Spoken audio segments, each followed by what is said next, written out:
How many people do you recognize here? According to Forbes, as of the time this video was made, they are the wealthiest 12 human beings on planet Earth. Among them is Facebook founder Mark Zuckerberg. His net worth is $100 billion. To put this astronomical figure in perspective, his wealth amounts to 6.45% of all US existing home sales.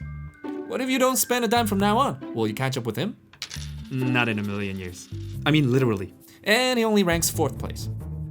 It's worth noting that among these 12 billionaires, 7 of them are either Jewish or was greatly influenced by the Jewish culture. Which begs the billion-dollar question. What makes Jews particularly successful?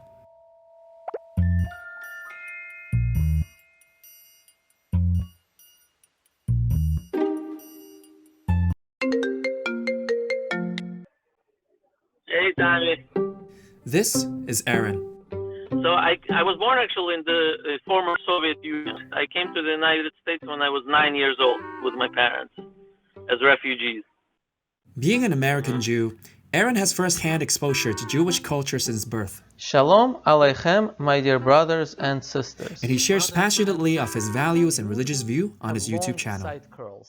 So what contributes to the success of the Jewish people? Now, firstly, I want to say that I'm not like a rabbi where, my voice has weight, but I can tell you my opinion. I'm just a regular Jew and I can tell you my opinion. So education has been, I would say, the focus of a Jewish family value. See, when Jewish people like Ahron claim they value education, they don't say it lightly. This graph shows the percentage of Jews aged 25 worldwide who finished at different levels of education. As we can see, nearly all Jews have at least some formal schooling across the world. And among them, 61% attained higher education, compared to 14% who were non-Jews. So as soon as the child becomes 3 years old, at least for a boy, we start teaching him the alphabet, what we call the alphabet. Under Jewish tradition, even the word education has many dynamics. First, a child begins by learning about the Jewish faith, Judaism.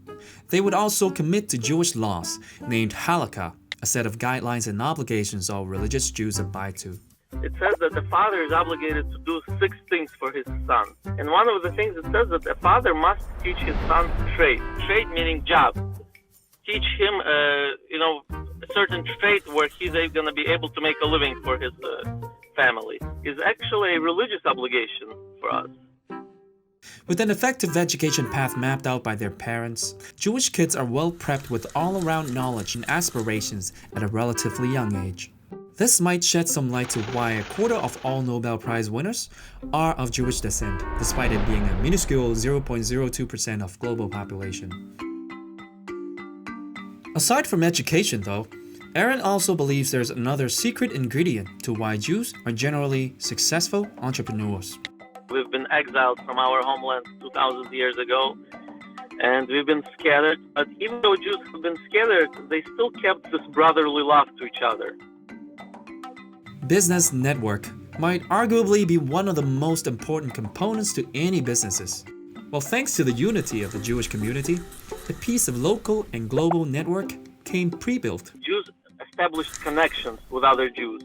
Jews who are in Russia, they had connections to Jews in France. And therefore, in a way, they could, be successful in entrepreneur because they had connections pretty much all over the world. Jews were probably among the first to have underwent globalization, thus building international ties way ahead of other nations. In Judaism, Jews are responsible for one another. This is why you probably haven't seen a homeless Jew on the street before. There also exists a Jewish law called ribbit, which roughly translates to interest in English. According to Judaism, we're not allowed to lend at an interest to another Jew. When it comes to business dealings, we are actually required to deal, if possible, between the Jews, assuming that the price is the same. A lot of people automatically will think that maybe this is kind of racist law. Now, to that I would answer like this, that interest in itself is not inherently wrong. I think that what the Torah tries to convey that when it comes to brothers, though, there are different standards. Even when Jews are a minority population in most countries, their community presence remains intact. New Jersey, for example, is home to a Jewish community. They settled here generations ago after escaping the Holocaust. During that time, a leader of a Jewish congregation, aka the rabbi, told the followers to each pick up a trade. Again, trade means like professions. Once everybody learned, the core professions, what happened is that people would only hire them. And therefore money was coming into the community, but it was really never leaving the community. And within a certain amount of years, this community became really rich. This is the Satmar Hasidim, that's what they're known as.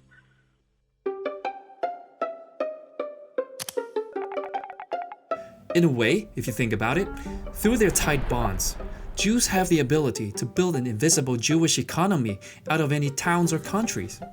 Although it's uncertain to what extent these cherry-picked factors attribute to their successes, Ahron, for one, believes it's largely by God's help. Moreover, not all Jews receive the same kind of upbringing.